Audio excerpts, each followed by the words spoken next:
నమస్తే, welcome to Telugu రాజ్యం. నేను సిరి. పవన్ కళ్యాణ్ గారు మొన్న ఒక సభలో చూసుకున్నట్టయితే పదవి బాధ్యత సభలో కొన్ని వ్యాఖ్యలు చేశారు.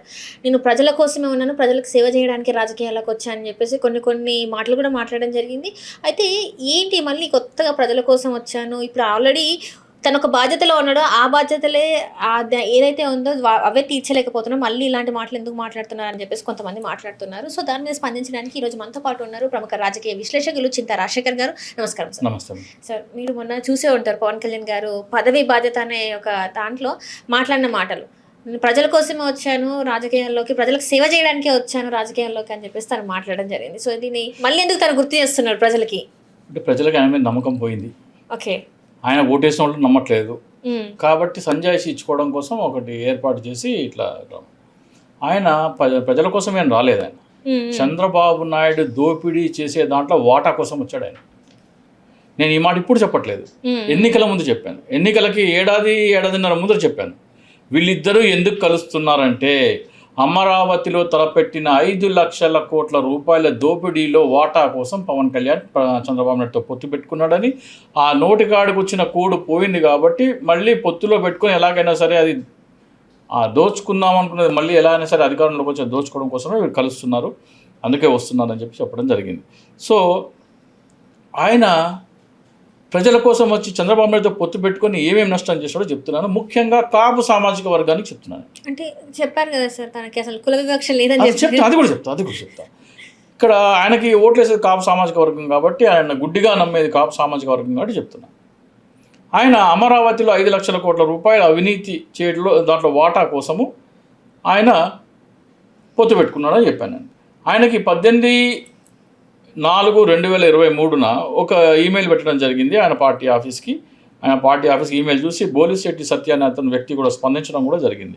దాంట్లో ఏంటి, అమరావతి లక్షల కోట్ల అవినీతి అని, దాని మీద సిబిఐ విచారణ కావాలని మీరు మీ పార్టీ తరఫున అడగండి అంటే దాని మీద పవన్ కళ్యాణ్ నోరెత్తలేదు.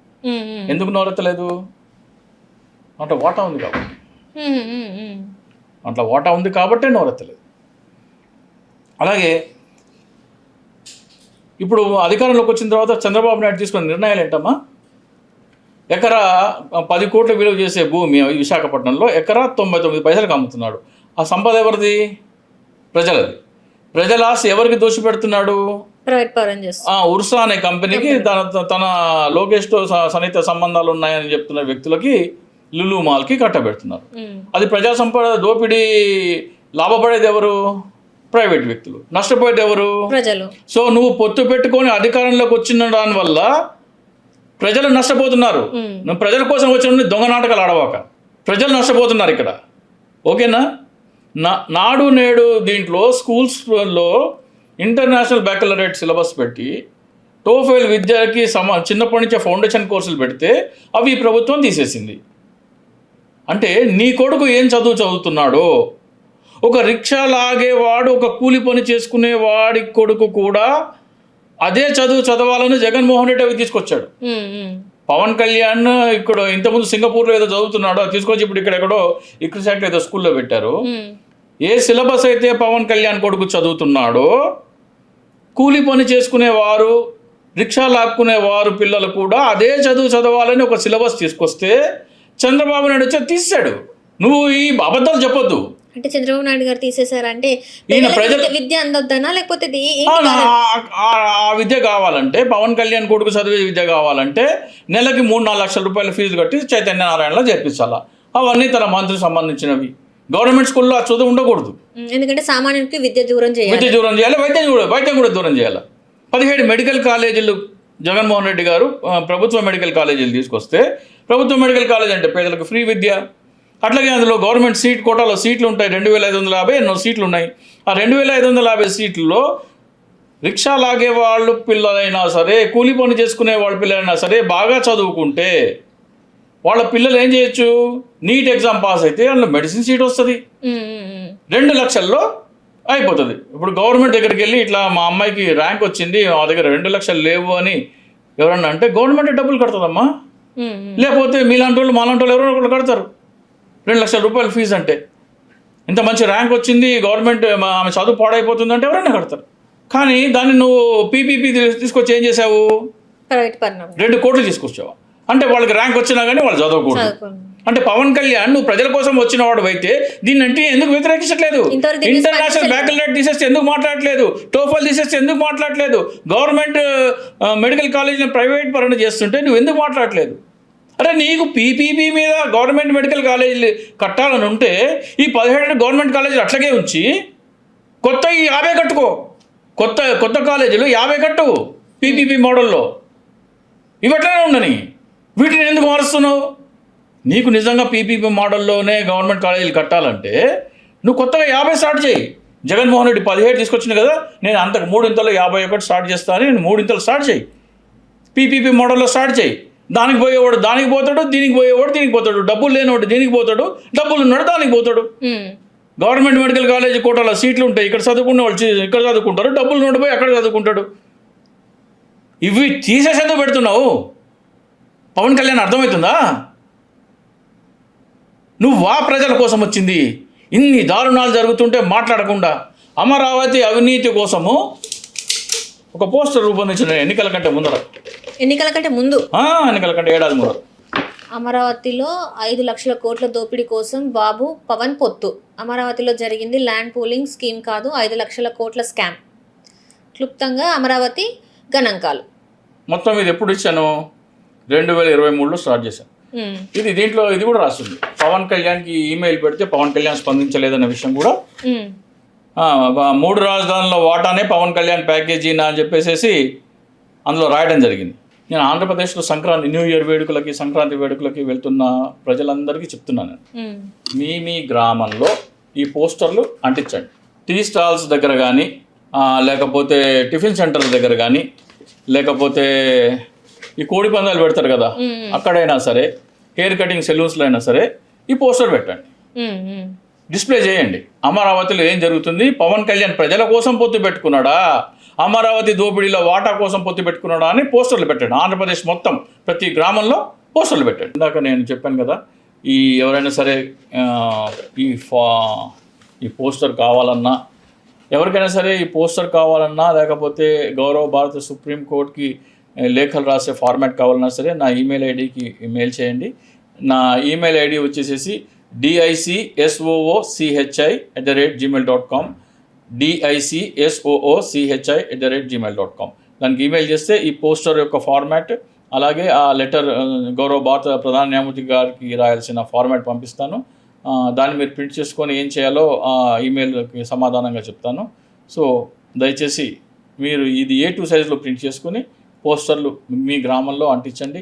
ఈ పోస్టర్లు అంటిస్తే ఎవరు ఎటువంటి కేసు కూడా పెట్టడానికి వీల్లేదు. ఎందుకంటే కేసు పెడితే అది కోర్టులో నమోదవుతుంది. ఈ అవినీతి మీద విచారణ జరగాలి, సిబిఐ విచారణ జరగాలి అనే అంశం ఆ స్టేట్మెంట్లో కూడా రికార్డ్ అవుతుంది. కాబట్టి మీ మీద ఎవరు ఎటువంటి కేసు కూడా పెట్టరు. సార్ మీరు మంచిగా చెప్తుండ్రు, ఏమని చెప్తుండ్రు మంచిగా, ఈ పోస్టర్లు మీరు వెళ్ళే చోట అంటించండి, టీ స్టాళ్ళల్లో, సలూన్లలో అని చెప్పేసి, కోడి పందాల దగ్గర అని చెప్తుండ్రు. జస్ట్ జగన్మోహన్ రెడ్డి గారి బర్త్డే సెలబ్రేషన్స్లలో పొట్టెల్ని కట్ చేసినందుకు, లేకపోతే కేక్ని కట్ చేసిన నడి రోడ్ మీద కొట్టుకుంటూ తీసుకుపోయినారు. ఇవి అంటిస్తే ఇంకేమైనా ఉన్నది? వాళ్ళ భవిష్యత్తు ఏమైనా ఉన్నదా? ఇంకా కనబడతారు వాళ్ళు? పొట్టేలు నరికితే మూగ జీవాల హింస చేయకూడదు, బలి ఇవ్వకూడదు అనే చట్టం ఉంది. ఆ చట్టం మీద కేసులు పెట్టి అరెస్ట్ చేసినారు. దీని మీద ఏం కేసు పెడతారు?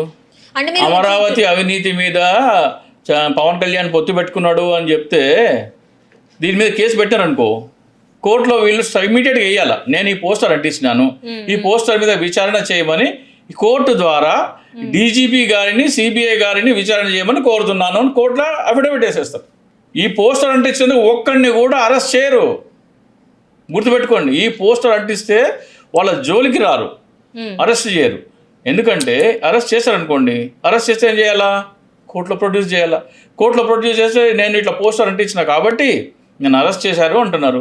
ఏందయ్యా అంటే Delhi liquor scam, Amaravati land pooling scam రెండు ఒకటే. దీని మీద అవగాహన పెంచడం కోసం నేను పోస్టర్ అంటించాను కాబట్టి నన్ను మీద కేసు పెట్టారు. దయచేసి కోర్టు వారి దృష్టి కూడా నేను తీసుకొస్తున్నాను. అమరావతిలో 5 లక్షల కోట్ల దోపిడీ ఉంది, దాని మీద డీజీపీ గారు చర్యలు తీసుకోవాలి, అలాగే సిబిఐ కూడా సందేశం ఇవ్వండి అని రికార్డ్ చేయండి, నా స్టేట్మెంట్ రికార్డ్ చేయండి అంటే కోర్టు ఏం చేయాలి? అప్పుడు కోర్టులో రికార్డ్ అయింది, సిబిఐకి ఫార్వర్డ్ చేయాలి. సిబిఐకి ఫార్వర్డ్ చేస్తే ఎంక్వైరీ చేయాలి. ఈ పోస్టర్ అంటిస్తే ఎవరు వాళ్ళ మీద చెయ్యి కూడా వేయరు. టచ్ కూడా చెయ్యరు. ఎందుకంటే వీళ్ళని అరెస్ట్ చేస్తే కోర్టు ప్రొడ్యూస్ చేయాలి. కోర్టులో ప్రొడ్యూస్ చేస్తే ఎందుకు పెట్టిన పోస్టర్ అంటే దీంట్లో అవినీతి అంటారు. అది రికార్డ్ అవుతుంది, చట్టపరంగా న్యాయస్థానంలో రికార్డ్ అవుతుంది. న్యాయస్థానంలో రికార్డ్ అయిన తర్వాత జడ్జి గారిని మీ ద్వారా నేను వేడుకునేది ఏంటంటే సిబిఐకి, హైకోర్టుకి, సుప్రీంకోర్టుకి దీన్ని పంపించండి అని చెప్పి మేము సుప్రీంకోర్టు కూడా లెటర్స్ రాస్తున్నాము. చాలామంది లెటర్స్ రాసాము, 100 మంది. సో మీరు కూడా దీన్ని ఫార్వర్డ్ చేయండి, దీని మీద ఎంక్వైరీ కావాలని. అలాగే డీజీపీ గారు కూడా చెప్పాలి. డీజీపీ గారు ఢిల్లీలో లిక్కర్ స్కామ్ ఒక అవినీతి చేసినందుకు, చట్టం మార్చినందుకు ఖజానాకి నష్టం పెట్టారు, కేజ్రీవాల్ మీద కేసు పెట్టారు. అమరావతి ల్యాండ్ పోలింగ్ కేసు కూడా అదే. కాబట్టి మీరు కూడా సిబిఐ ద్వారా ఈ కేసు నమోదు చేయండి అని అడగొచ్చు. సో ఆంధ్రప్రదేశ్ ప్రజలందరికీ చెప్తున్నాను, ఈ పోస్టర్ కనుక మీరు మీ గ్రామంలో అంటించాలనుకుంటే నాకు ఈమెయిల్ చేయండి, ఈ పోస్టర్ ఫార్మాట్ పంపిస్తాను మీకు.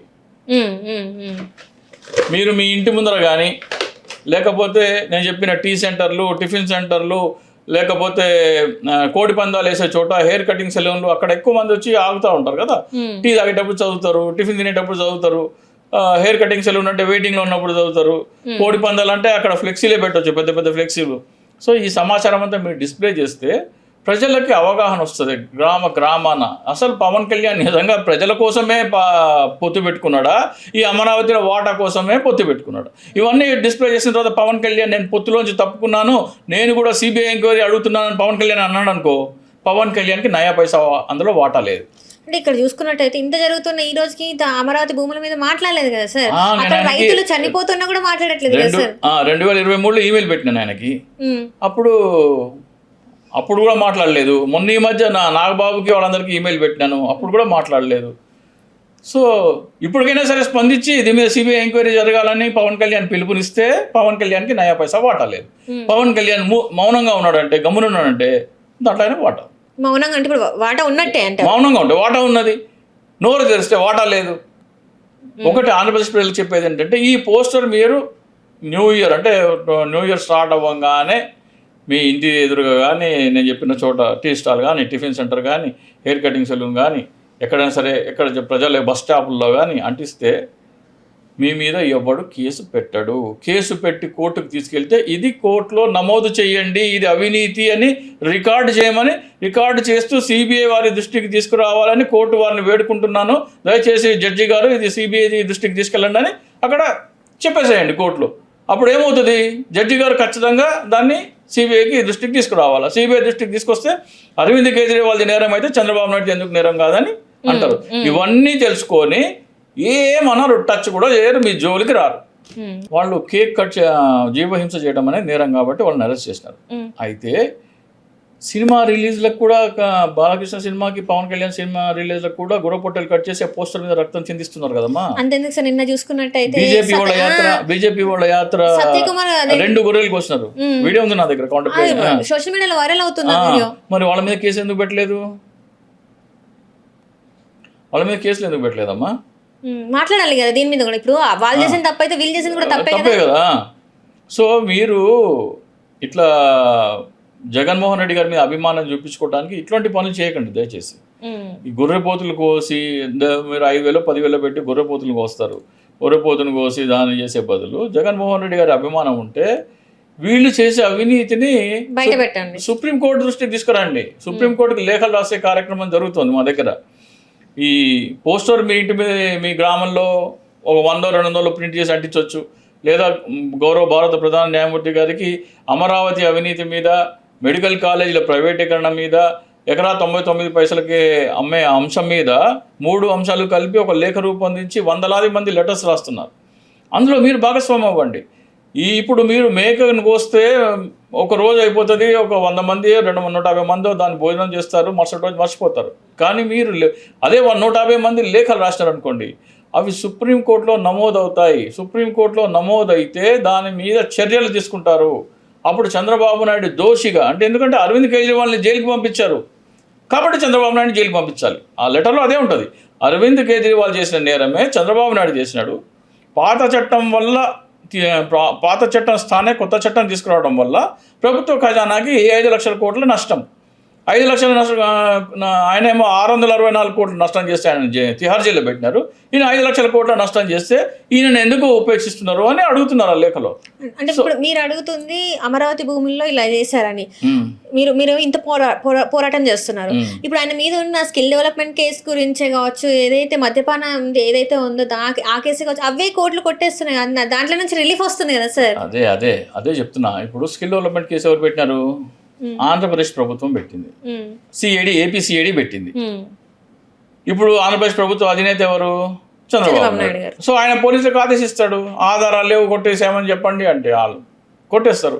స్కిల్ డెవలప్మెంట్ కేసు అయినా సరే, లేకపోతే అదేంటి లిక్కర్ స్కామ్ అయినా సరే, ఏపీ సిఐడి పెట్టిన కేసులు ఈయన ఇప్పుడు ముఖ్యమంత్రి కాబట్టి ఆధారాలు లేవని కోర్టుకు చెప్తారు. అరే మేము అప్పుడు తప్పుడు చూసుకోలేదు, సరిగా ఆధారాలు లేవు అని విత్డ్రా చేసుకుంటారు. కానీ సిబిఐ అట్లా కాదు. సిబిఐ కేసు కూడా ఎట్లా పెట్టమంటున్నాము? కోర్టు పర్యవేక్షిత సిబిఐ కేసు అంటున్నాం. అంటే కోర్టుకి సిబిఐ కేవలం ఫ్యాక్ట్స్ చెప్తుంది. దాన్ని ప్రజల తరఫున ఉన్న అడ్వకేట్లు వెళ్ళి ఇది కాదు ఇది వాస్తవం అని అక్కడే సిబిఐ చెప్పేది అబద్ధం అయితే కనుక, ఒకవేళ సిబిఐ అబద్ధం చెప్తున్నా అక్కడే చెప్పేస్తారు. సో కోర్టు పర్యవేక్షణ, కోర్టు నిరీక్షణలో జరుగుతుంది కాబట్టి అక్కడ ఇటువంటి ఏమీ పప్పులేం ఉడకవు. సో ఈ గొర్రె పొట్టేళ్ళు కోయటము ఇవన్నీ చేయడం వల్ల మీ కేసుల్లో ఇబ్బందులు పడతారు. కాబట్టి ఇటువంటి అంశాల్లో సుప్రీంకోర్టుకి లెటర్ రాస్తే మీ మీద కేసు పెడితే ఆడ ఉద్యోగం ఎగిరిపోతుంది. ఎవరన్నా సరే సుప్రీంకోర్టుకి అమరావతిలో అవినీతి జరిగింది, దాన్ని విచారణ చేయాలని లేఖ రాసినా లేదా ఈ పోస్టర్ అంటించినా కానీ ఆ అంశం మీద కేసు పెడితే వాళ్ళ ఉద్యోగాలు పోతాయి. అంటే అవినీతిని ప్రశ్నిస్తే నువ్వు కేసు పెడతావా, వేధిస్తావా అని చెప్పేసి వాళ్ళ మీద ఉద్యోగాలు పోతాయి వాళ్ళు. అట్లనే చూస్తే అదే దాంట్లో కూడా కులం గురించి మాట్లాడారు. గతంలో ఒక్కసారి పవన్ కళ్యాణ్ గారి మీరు కనీసం రాష్ట్ర అది లేకపోయినా కనీసం కులం గురించి అయినా మాట్లాడండి, కులం అయినా పెంచుకోండి, కుల భావన అయినా పెంచుకోండి అని మాట్లాడిన పవన్ కళ్యాణ్ గారు ఈ రోజు చూస్తేనేమో నాకు అసలు మా కుటుంబంలో అసలు కులం గురించి ఎప్పుడు రాలేదు అలాంటి మాటలు అని చెప్పేసి మాట్లాడుతున్నారు. దీన్ని అసలు ఎట్లా కాదమ్మా. ఇంకో విషయం ఏమన్నారంటే ఆయన 2019 ఎన్నికల కంటే ముందర తెలుగుదేశంతో నాకు తెలిసి నా అంచనా ప్రకారము ఇద్దరు మాట్లాడుకునే బాలయ్యతోనే చిరంజీవిని తిట్టించినాడు. ఏమని?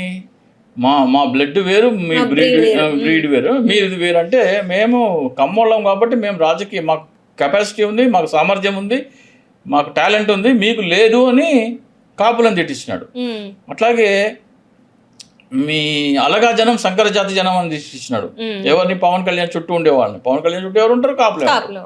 అట్లా అయిపోయిన తర్వాత మళ్ళీ మా తల్లిని స్టూడియోలో కూర్చోబెట్టి తిట్టించినారు. ఇవన్నీ ఎందుకు? కాపుల్లో భావోద్వేగాలు రెచ్చగొట్టి అందరూ పవన్ కళ్యాణ్ సపోర్ట్ చేయాలి. అయిపోయిన తర్వాత అప్పుడు ఏం చేసినాడు? జనసేన పార్టీలోకి అందరూ టాప్ కాపు విద్యావంతులని, వ్యాపారవేత్తలు అందరినీ తీసుకొచ్చినాడు. ఎందుకని? ఇది కాపుల పార్టీ అని నమ్మించడానికి. నువ్వు చేసిందే కుల రాజకీయం. ఎవరైనా తీసుకొచ్చిన జేడీ లక్ష్మీనారాయణ గారు, తోట చంద్రశేఖర్ గారు, ఆర్ఎంఆర్ గారు, చింతల పార్థసారథి గారు, ఆకుల సత్యనారాయణ గారు ఎమ్మెల్యే, పులిశేఖర్ గారు, ఇట్లా ఒక 20 మందిని తీసుకొచ్చినాడు. కాపు పెద్ద హెడ్స్ నోటెడ్ వాళ్ళందరినీ తీసుకొచ్చినాడు. ఎన్నికలు అయిపోయిన తర్వాత బయటికి పంపించేసాడు. వాళ్ళని నిజంగా నువ్వు పార్టీలో తీసుకొస్తే వాళ్ళందరూ నువ్వు ఒక్కొక్కరికి ఒక్కొక్క జిల్లా అప్పచెప్పింటే వాళ్ళు ఏం చేసేవాళ్ళు? ఈరోజు ఎంతో కొంత ప్రజల్లో పార్టీని డెవలప్ చేస్తే ఏమయ్యేది? పార్టీ బలపడేది. పార్టీ బలపడితే ఏమవుతుంది? సీట్లు ఎక్కువ అడగాల. సీట్లు ఎక్కువ అడిగితే చంద్రబాబు నాయుడు ఒప్పుకోడు. అదే చెప్తున్నాడు కదా, సీట్లు తక్కువ వచ్చినా నాకు. నువ్వు తగ్గలేదు నాయనా. నీ పార్టీ నీదనే నీ స్టేట్మెంట్ చూస్తుంటే పార్టీ నీదనే భావన నాకైతే ఎప్పుడు అనిపించదు అని చెప్తున్నాడు. అసలు నేను అన్నిట్లలో తగ్గి ఉన్నాను. తగ్గడం కోసమే వాళ్ళని బయటికి పంపించేసాం. 2019లో 2024లో పొత్తులో కేవలం నాకు 20 సీట్లే, 2 డజన్ సీట్లే అని తెలుసు కాబట్టి అది చంద్రబాబు నాయుడు ఆదేశం. అది జనసేన పార్టీ పవన్ కళ్యాణ్ నేను ఎప్పుడు నమ్మను. పార్టీ బలోపేతం కోసం చేసే కార్యక్రమాలు చేద్దంటాడు, పార్టీని బలోపేతం చేసే నాయకులు పార్టీలో ఉండకూడదు అంటాడు, నాకు సలహా సూచనలు ఇవ్వద్దంటాడు. పార్టీ బలపడే దిశగా ఏ ప్రోగ్రాం చేయమన్నా చెయ్యడు. ఎందుకని? పార్టీ బలహీనంగా ఉండాలనే కోరుకుంటాడు. ఎందుకంటే పార్టీ అని కాదు, పార్టీ స్థాపించింది చంద్రబాబు నాయుడు. కేవలం ఒక బినామీ ప్రెసిడెంట్గా పెట్టి ఇప్పుడు ఆయన డైరెక్ట్గా వచ్చి తెలుగుదేశంలో చేరినా అనుకోండి, ఎవడు ఓట్లు వేయడు. తెలుగుదేశాన్ని కాపులందరూ ద్వేషిస్తారు కాబట్టి ఓట్లు వేయరు. పవన్ కళ్యాణ్ వేరే పార్టీ అంటే ఆ పార్టీకి ఓట్లు వేస్తారు కాబట్టి ఆ పార్టీతో పొత్తు పెట్టుకుంటే ఆ పార్టీ నాకు ఓట్లు పడతాయనే వ్యూహంతో పవన్ కళ్యాణ్ చేత పార్టీ పెట్టించారు. కానీ ఓట్ల కోసమే ఇట్లా ఎంగిలి మెతుకులు విధిల్చినట్టు విదిలేశారు. ఈయన ఏమన్నాడు, కుల రాజకీయాలు చేయనని పెద్ద మనిషి ఏమన్నాడు తోట త్రిమూర్తులు గారిని. తోట త్రిమూర్తులు గారు చంద్రబాబు నాయుడు మోచేతి నీళ్లు తాగుతున్నావా లేకపోతే ఆయన ఎంగిలిస్ట్ రాకుల్లో మెతుకులు ఏరుకొని తింటున్నావా అని అన్నాడు. మన జాతి గౌరవం కోసం పోరాడాలి తోట త్రిమూర్తులు గారు అన్నారు. తోట త్రిమూర్తులు గారు జాతి ఏంటి? కాపు. కుల రాజకీయాలు చేయలేదు అంటే ఏంటి? అయిపోయిందా?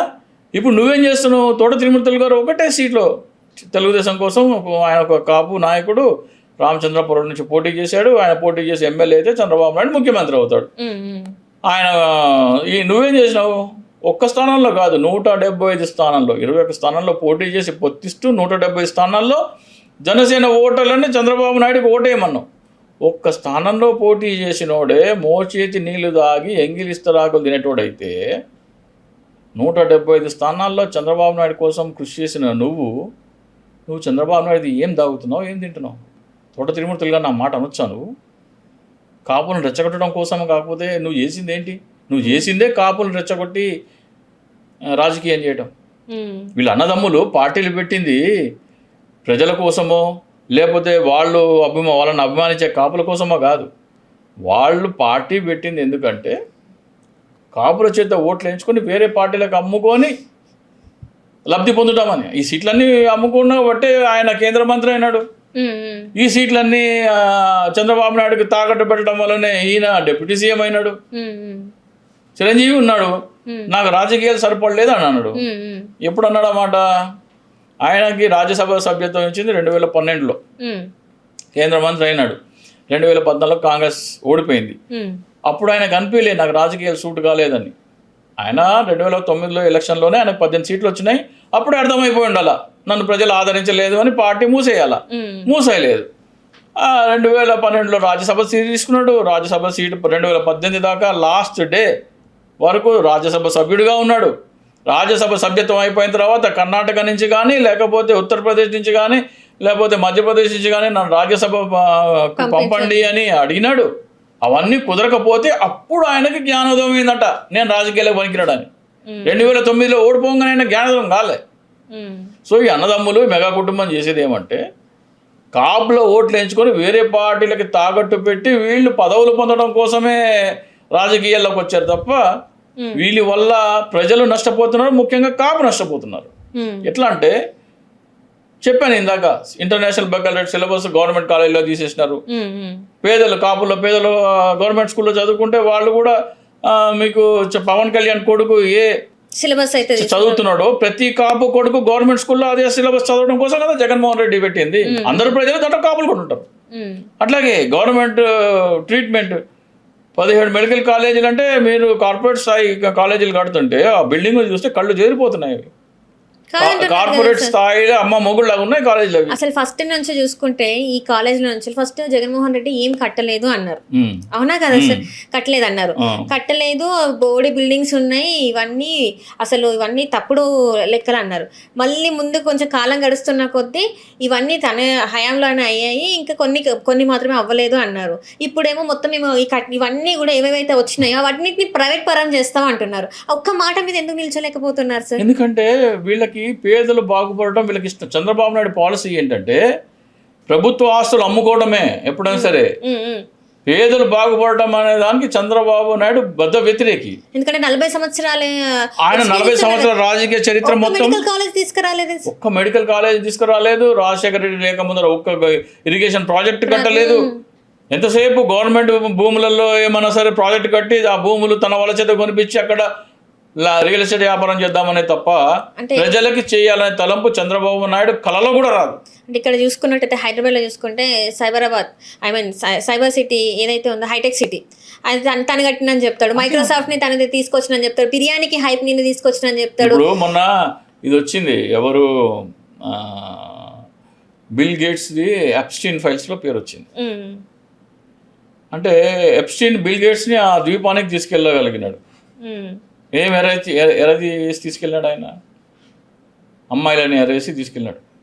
అంటే ఇంత పెద్ద మాట మీరు మాట్లాడుతున్నారు. అది అబ్స్టిన్ ఫైల్స్లో ఉందమ్మా, ఆయన ఫోటో బయటపడింది. మీరు ఇప్పుడు ఇది టెలికాస్ట్ అయితే చాలా తర్వాత కాన్సిక్వెన్సెస్ వేరే ఉంటాయి అన్ని మీరు నేను చెప్పట్లేదమ్మా, నా మాట కాదు. అబ్స్టిన్ ఫైల్స్ బయటపడిన దాంట్లో బిల్ గేట్స్ ఫోటో ఉన్నది, ఒక చిన్న పిల్లతోని బిల్ గేట్స్ ఫోటో ఉన్నది. సో చిన్న పిల్లని ఎరా చూపితే బిల్ గేట్స్ ఎక్కడికైనా వస్తాడు. చాలా మంది అది ఆ వీడియో చాలా వైరల్ కూడా అవుతుంది, కనిపిస్తుంది. సో ఇప్పుడు ఇలాంటివి చేశారని మీరు అంటున్నారా? నేను అంటలేదమ్మా. బిల్ గేట్స్ ఏముంది, బిల్ గేట్స్ చేసే వరకు ఒకప్పుడు పెద్ద ఆయన తీసుకురావాలంటే చాలా కష్టం అనుకునేవాడిని, కానీ ఎప్స్టీన్ ఫైల్ తీసుకున్న తర్వాత ఆ చిన్న పిల్లని ఎరేస్తే బిల్ గేట్స్ ఎక్కడికైనా వెళ్తాడని చెప్తున్నా. ఇది అట్లా తీసుకొచ్చింది నేను అంటలేదు. ఆయన ఎక్కడికైనా వెళ్తాడు, అంత పెద్ద గౌరవం ఇవ్వాల్సిన వ్యక్తి ఏమీ కాదు బిల్ గేట్స్ అంటున్నాను నేను. నేను హైదరాబాద్కి ఎర్ఐసి తీసుకొచ్చానని నేను అంటలేదు. అంటే మొత్తానికైతే ఇలాంటివి పనులు జరిగే ఉంటాయి అని మీ అనుమానం?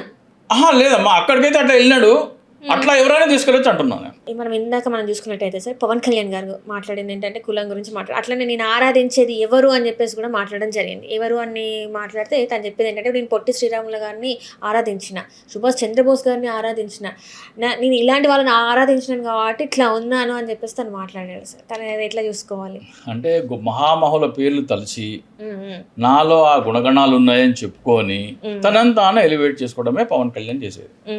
తనలో వారిలో ఉన్న గుణగణాలు ఏ కోశాన పవన్ కళ్యాణ్లో మీకు మైక్రోస్కోప్ పెట్టినా, భూతద్దం కాదు, మైక్రోస్కోప్ పెట్టి పెట్టినా వాళ్ళ గుణగణాలు ఎక్కడా కనపడవు. ఆయన మా మంగళగిరిలో 2018లో ఒక సభ పెట్టినాడు, ఆవిర్భావ సభ అని, మార్చి 14, 2018 ఎన్నికల కంటే 1 year బిఫోర్. దాంట్లో ఆయన ఏమన్నాడంటే, నేను ప్రత్యేక హోదా కోసము పొట్టి శ్రీరాముల్లాగా ఆమరణ నిరాహార దీక్ష నేను చచ్చిపోతాను, నా మనసులో అటువంటి కోరిక ఉందన్నాడు.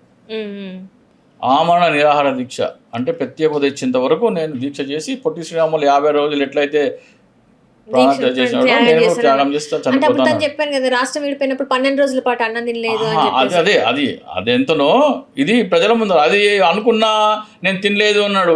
మరి తినకపోయి ఉండొచ్చు, ఎవరు చూడలే కదా, కానీ పబ్లిక్ మీటింగ్ లో చెప్పినాడు ఆయన. ప్రాణం పోయేంత వరకు నేను పోరాటం విరమించనని. ఏం చేసినాడు? 52 రోజులు కాదు, ఆమరణ నిరాహార దీక్ష కాదు, రిలే నిరాహార దీక్ష కాదు, ఒక రోజు కాదు, ఒక గంట కాదు, ఒక నిమిషం కూడా చేయలే. కానీ చెప్పుకుంటాడు నేను అంత గొప్పోడిని అని చెప్పుకొని, నేను ఆయన ఒకటే, నేను చంద్రశేఖర్ ఆజాద్ ఒకటే. చంద్రశేఖర్ ఆజాద్ ఎవరి మీద పోరాడినాడు? భగత్ సింగ్ ఎవరి మీద పోరాడినారు? బ్రిటిష్ వాళ్ళ మీద పోరాడితే భగత్ సింగ్ దొరికినాడు, అరెస్ట్ అయినాడు. ఉరికమ్మం ఎక్కేటప్పుడు కూడా క్షమాభిక్ష అడగమంటే నేను అడగను అన్నాడు భగత్ సింగ్. అట్లాగే బ్రిటిష్ వాళ్ళు చుట్టుముడితే వాళ్ళకి లొంగిపోకూడదని తనను తాను షూట్ చేసుకున్నది చంద్రశేఖర్ ఆజాద్. అంటే ప్రాణాలైనా ఇస్తాం కానీ మా పోరాటం ఆపము వాళ్ళు. ఇదేమన్నాడు? లడంగి జీత్ని తక్ లడంగి అన్నాడు. ఎవరి మీద? మోడీ మీద. ఎవరితో పొత్తులో ఉన్నాడు ఈ రోజున? మోడీతోని. అంటే నువ్వు ఎవరి మీద పోరాటం చేస్తా అన్నావో వారి మీద పోరాటం చేయకుండా వారికి లొంగపోయి వారి పాదాలకి పొర్లు దండాలు పెట్టే నువ్వు చంద్రశేఖర్ ఆజాద్ భగత్ సింగ్తో పోల్చుకుంటావు. ఆ వినే గొర్రెలకి, వ్యక్తి పూజ మానసిక రోగులకి తెలివి లేదు కాబట్టి, అరే ఏంట్రా బాబు, వాళ్ళు ప్రాణాలైనా ఇచ్చినారు కానీ పోరాటం ఆపలేదు, వీనేమో పోరాడతా అని చెప్పి ఎవరితో పోరాడుతున్నారో వాళ్ళ పాదాలకి పొరుదండాలు పెడుతున్నారు, ఆయనకి నక్కకి నాగలోకానికి ఉన్న తేడా ఉన్నది అని వీళ్ళు ఆలోచించి అప్పుడు ఈ మాట నిజమా కాదా అని నమ్మాల. అట్లనే చూస్తే మొన్న ఈ కాంట్రవర్సీ సార్, అసలు ఒక అమ్మాయి గురించి మాట్లాడింది శివాజీ గారు మాట్లాడింది. మరి ఆయనకి ఏమనిపించిందో ఆయన మాట్లాడారు. ఆ రోజు మొదలుకొని అది ఇంకా కొనసాగుతూనే ఉంది. దీని మీద ఎమ్మెల్సీ నాగబాబు గారు కూడా మాట్లాడడం జరిగింది. సో దీన్ని ఎట్లా చూస్తారంటారు? మరి ఆడవాళ్ళ గురించి మాట్లాడద్దు, అది ఆడవాళ్ళ వ్యక్తిగత స్వేచ్ఛ అని చెప్పేసి నాగబాబు గారు మాట్లాడారు. మరి దాన్ని ఎలా చూడాలంటే మంచిగా చెప్పారు కదా ఒక రకంగా చూస్తే. ఇక్కడ 2 అంశాలు. ఫస్ట్ శివాజీ మాట్లాడాడు. శివాజీ మాట్లాడి దాంట్లో ఏమన్నాడంటే, మీరు చీర కట్టుకుని రండి, నిండుగా బట్టలు వేసుకుని రండి అని ఒక పదం వాడాడు. సామాన్లు కనపడేలాగా బట్టలు వేసుకోకండి అని. శివాజీ ఎవరమ్మా? సినిమా నటుడు. మన పాత బ్లాక్ అండ్ వైట్ సినిమాల్లో హీరోలు ఎట్లా ఉంటుండే? పద్ధతిగా ఉండేవాళ్ళు. తర్వాత అన్నీ చేంజ్ అయినాయి. సో ఆ ఫ్యాషన్ అలవాటు చేసింది ఎవరమ్మా? ఇండస్ట్రీ వాళ్ళు. నువ్వు జనాలను చెడగొట్టిన వృత్తి నుంచి వచ్చిన నువ్వు జనాలకు నీకు చెప్తున్నావా? మీ సినిమాల్లో చికిరి చికిరి పాటే దాంట్లో ఉంది, దాంట్లో 2 పదాలు ఉన్నాయని చెప్తున్నారు, నువ్వు వాడిన పదాలే దాంట్లో ఉన్నాయి. మరి ఆ హీరోయిన్ ఏం బట్టలు వేసుకుంది, ఏం చూపెడుతున్నారు మీరు సినిమాలలో? నువ్వు ప్రజలకి బుద్ధి చెప్పే ముందర నీ సినిమా ప్రొడ్యూసర్లకి, సినిమా హీరోయిన్లకి, సినిమా డైరెక్టర్లకి బుద్ధి చెప్పు. తప్పు కాదు అంటున్నారు కదా సార్, అది సినిమా, అది ఎట్లా మనం ఒక షోరూమ్కి వెళ్తే ట్రెండ్ ఇది, ఈ సినిమాలో ఈ హీరోయిన్ ఈ డ్రెస్ వేసుకుందనే కదా మన డ్రెస్సులు అమ్ముతున్నారు. సీరియల్ ఈ సినిమాలో ఈ హీరోయిన్ కట్టుకున్నదని, ఈ సీరియల్లో ఈ హీరోయిన్ కట్టుకుందనే కదా డ్రెస్సులు అమ్ముతున్నారు. డ్రెస్సులు అమ్మేటప్పుడు ఏం ట్రెండ్ అంటున్నారు? బ్యాగ్ ఓపెన్ అంటారు, ఫ్రంట్ ఓపెన్ అంటారు, విండో అంటారు, ఇవన్నీ సారీ అమ్మ మాట్లాడరు. కానీ మీరు వెళ్ళి షాపింగ్ చేసేటప్పుడు చెప్పే సినిమా పేరుతో సహా చెప్తున్నారా లేదా? ఆ ఫలానా హీరోయిన్ ఇలా కట్టుకుంది అని చెప్తున్నారా లేదా? ఫ్యాషన్కి మీరు సినిమాలో వచ్చిన తర్వాతనే మార్కెట్లోకి వస్తుంది, అవునా కాదా? అంటే ఇప్పుడు వాళ్ళు ఏమంటున్నారంటే అది సినిమాలో డబ్బు కోసం మీరు అలా చేస్తున్నారంటే, ఇక్కడ నాది కూడా సేమ్ క్వశ్చన్ సార్. సినిమాలలో డైరెక్టర్కి, ఒక ప్రొడ్యూసర్కి ఇలాంటివి రాయొద్దు, ఇలాంటి పాటలు రాయొద్దని ఒక లిరిసిస్ట్కి చెప్పారు. ఆ పాటలు వాడే వాళ్ళు అప్పుడు వాళ్ళు చెప్పడం కాదు, రాయని చెప్తారు. ఇలాంటి పాటలు రాయని చెప్తారు. అలా చేసి ఈ రోజు మళ్ళీ బయటకు వచ్చినాక మీరు పద్ధతిగా ఉండండి అంటే శుద్ధపూస లాగా, అదే చెప్తున్నా. అండ్ దీనికి సపోర్ట్ చేస్తే చాలా మంది ఏమంటారంటే, తినే కూడే ఏ పాపం అయితే, ఏ తప్పు అయితే అంటున్నావో ఆ తప్పు చేసిన కూడే నువ్వు తిన్నావు, నువ్వు దాని మీదే బతికావు. అండ్ ఇప్పుడు శివాజీ గారు చెప్పింది కరెక్ట్ అని చాలా మంది మాట్లాడుతున్నారు. శివాజీ చెప్పింది కరెక్టే, కానీ ఆయన తిన్న కూడు ఏంటి ఈ రోజు వరకు? సినిమాల్లో అవి చూపించే కదా నువ్వు తిన్నావు, దాని మీద కదా నువ్వు బతికినావు, నీ బతుకంతా దాని మీదనే కదా. నువ్వు నీతులు చెప్పడం ఏంటి? ఫస్ట్ శివాజీ చెప్పిన మాటలు కరెక్టే అయినప్పటికీ ఆయన ఉన్న ప్రొఫెషన్ దాన్ని ఆచరించలేదు. నీకు ఆ నైతిక హక్కు లేదు. నువ్వు నాలాంటి మాట్లాడితే మాట్లాడచ్చు, నీకు ఆ నైతిక హక్కు లేదు. ఎందుకంటే అందులో ఉన్నావు, ఆ కూడే తిన్నావు కాబట్టి. ఇక నాగబాబు వచ్చి ఆడవాళ్ళ మీద ఆంక్షలు పెడతారు, అది కరెక్ట్ కాదు అని చెప్పేసి నేను రాజకీయాలకు సంబంధం నా వ్యక్తిగత అభిప్రాయం అన్నారు. ఆంక్షలు పెట్టడం తప్పే, కానీ ఇప్పుడు ఇంట్లో బంగారం ఉంది, ఎడ పెట్టుకుంటారు? లాకర్. ఇనుప బకెట్ ఉంది, ఎడ పెడతారు? బయట ఉన్నా పర్వాలేదు, దానికి విలువ లేదు. ఎవరైనా సరే విలువైనవి దాచుకుంటారు, వాటి మీద దాడి జరగకుండా ఏమైనా చూసుకుంటారు. సో అమ్మాయిలు తొందరగా ఇంటికి రావాలని ఎందుకు అనుకుంటారు? అమ్మాయిల మీద అగత్యాలు జరుగుతాయి, అమ్మాయిల మీదనే దాడులు జరుగుతాయి, హత్యలు జరుగుతాయి, అబ్బాయిల మీద జరగవమ్మా. కాబట్టి అమ్మాయిని సురక్షితంగా ఉంచుకోవడం కోసం చెప్తారు. ఆంక్షలు ఎందుకు పెడతారు? అమ్మ నువ్వు సాయంత్రం 7 గంటల లోపల ఇంటికి వచ్చేసాయి. మా ఇంట్లో అయితే చెప్తున్నాను, 7:30 తర్వాత అమ్మాయి అయినా సరే అబ్బాయి అయినా సరే ఇంటికి వచ్చేయాలి. లేట్ అయితే లైవ్ లొకేషన్ షేర్ చేయాలి. ఇది కండిషన్. మా అబ్బాయికైనా మా అమ్మాయికైనా సేమ్ రూల్. అయితే ఎందుకు ఆడపిల్ల మీద ఆంక్ష కాదు, అది ఆడపిల్ల భద్రత కోసం పరితపించే తల్లిదండ్రులు. మీరు ఆంక్షలు పెట్టకపోతే అమ్మ నీ ఇష్టం అమ్మ అంటే రాత్రి 12 గంటల వరకు పబ్లలో ఉంటారు. అంటే ఇక్కడ చాలా వరకు చూసుకున్నాను వీళ్ళే విక్టిమ్స్ కదా సార్, ఆల్రెడీ వీళ్ళే ఆడపిల్లలకే అన్యాయం జరుగుతుంది. అక్కడ చూసుకున్నట్టయితే అందరూ అబ్బాయిలు వెళ్ళి ఆడపిల్ల మీద పడింది. ఆడపిల్లని బుద్ధి అంటే ఆడపిల్లని ఎంతసేపు పద్ధతిగా ఉండమని చెప్తున్నారు, అబ్బాయిని మంచి బుద్ధితో ఉండాలని చెప్పట్లేదు కదా. ఎందుకంటే మొగుడికి తెలుసు వాడు ఎంత ఎటువంటి చూపులతో చూస్తాడో వాడికి తెలుసు. కాబట్టి తన పిల్లల్ని, తన కూతుర్ని, తన చెల్లెల్ని ఇతరులు అదే చూపుతో తెలుస్తారనే భయం వల్ల కూడా ఆంక్షలు పెడతాడు. తనేంటో మొగుడికి తెలుసు. కాబట్టి తను ఎలా చూస్తున్నారో ఇతరులని అలా చూడకూడదు, నా వాళ్ళని అలా చూడకూడదు, వాళ్ళ అటువంటి దీనికి బాధకూడదు అని వాళ్ళని సెక్యూర్గా ఉంచడం కోసమే వాళ్ళు చెప్తారు తొందరగా వచ్చేయమని. ఇప్పుడు సరే అమ్మ కొడుకు అయితే బయట తిరుగుతాడు, వాడు బయట తిరిగితే వాడిని ఎవడెత్తుకోపోతాడు, ఏం చేస్తాడు? మహా అయితే దొంగతనం కోసమో, మెడలో ఉన్న చైన్ కోసం, వాచ్ కోసమో ఏమైనా చేయొచ్చు. కానీ ఆడపిల్ల మీద చేసే అకృత్యాలు మగపిల్లల మీద జరగవు కదమ్మా. కాబట్టి వాడి మీద ఆంక్షలు లేవు, వాడి మీద అటువంటివి ఏమి జరగవు. కాబట్టి ఆడపిల్ల మీద జరుగుతాయనే భయము, భద్రత కోసం చెప్తారు. సరే అమ్మా నువ్వు కూడా తిరుగు అంటే అర్ధరాత్రి 12 గంటల వరకు పబ్లోకి వెళ్తారమ్మా. ఫస్ట్ డే వెళ్ళినప్పుడు పబ్లోకి ఏం వెళ్తారు? నేను జ్యూస్ తాగుతాను వెళ్తారు. రెండోసారి వెళ్ళినప్పుడు ఒక పెగ్గు అంటారు. ఆ పెగ్గు తర్వాత 4 పెగ్గులు అవుతుంది, 4 పెగ్గులు ఎంత డ్రగ్స్ అవుతుంది. అవన్నీ తాగిన తర్వాత ఎవరు ఏ హోస్ట్లో ఏం చేస్తారో తెలియదు కదా. ఇవన్నీ తన కూతురికి, తన చెల్లెలకి, తన ఆడవాళ్ళకి జరగకూడదనే ఆంక్షలు పెడతారు. అంటే ఇప్పుడు శివాజీ గారు చెప్పింది కరెక్టే అంటారా? శివాజీ గారు చెప్పింది కరెక్టే, కానీ చెప్పే నైతికత ఆయనకు లేదంటున్నా. ఎందుకంటే ఆయన అటువంటి ప్రేరేపించారు. సినిమాల్లో పబ్బుల్లో డ్యాన్సులు వేయటము, పబ్బులకు వెళ్ళటము, దాన్ని ఎంకరేజ్ చేస్తున్నారు కదా. అలాగే అటువంటి సామాన్లు కనపడే డ్రెస్సులు వేసుకొని హీరోయిన్లను చూపెడుతుంటే మీరు ఏం చేస్తున్నారు? అది చూసుకొని నాకు ఇటువంటి డ్రెస్ కావాలని వెళ్ళి ఆడపిల్లలు ఉంటారు కదా. అటువంటి నీకు అర్హత లేదు. అట్లాగే నాగబాబు గారు ఆడవాళ్ళకి స్వేచ్ఛ ఎందుకు లేదంటే ఏ దేశంలో అయినా సరే, ఎందుకు అంటే వాళ్ళ భద్రత ఇంపార్టెంట్. దాడులు, రేపులు జరిగేది వాళ్ళ మీదనే, మగవాళ్ళ మీద జరగవు. ఇంత రాకెట్ సైన్స్ అని చెప్పి మాట్లాడుతున్న అంతరిక్షంలోకి ఆడవాళ్ళు కూడా వెళ్తున్నారు కదా సార్. సో అలాంటి టైంలో కూడా ఇట్లాంటిది ఏంటి అనేది వెళ్ళకూడదని లేదమ్మా, వెళ్ళకూడదని లేదు. కానీ మృగాలు బయట తిరుగుతున్నప్పుడు అడవిలో పులులు ఉన్న చోటకి మనుషులు వెళ్ళారు కదా. మనుషులు వెళ్ళారు కదమ్మా. వెళ్ళి అడవిలో పులులు ఉన్న చోట నేను క్షేమంగా పులులు సరిగ్గా ప్రవర్తించాలి, నన్ను నా మీద దాడి చేయకూడదు, నన్ను చంపకూడదు అని కోరుకుంటే అంతకంటే మూర్ఖత్వం ఏముంది? ఎక్కడైతే హాని ఉందో ఆ హాని నుంచి రక్షించుకోవడం కోసమే ఆడపిల్ల మీద ఆంక్షలు. హాని ఆడపిల్లకే జరుగుతుంది, మగపిల్లలకు జరగదు. కాబట్టి ఆడపిల్లల మీద ఆంక్షలు.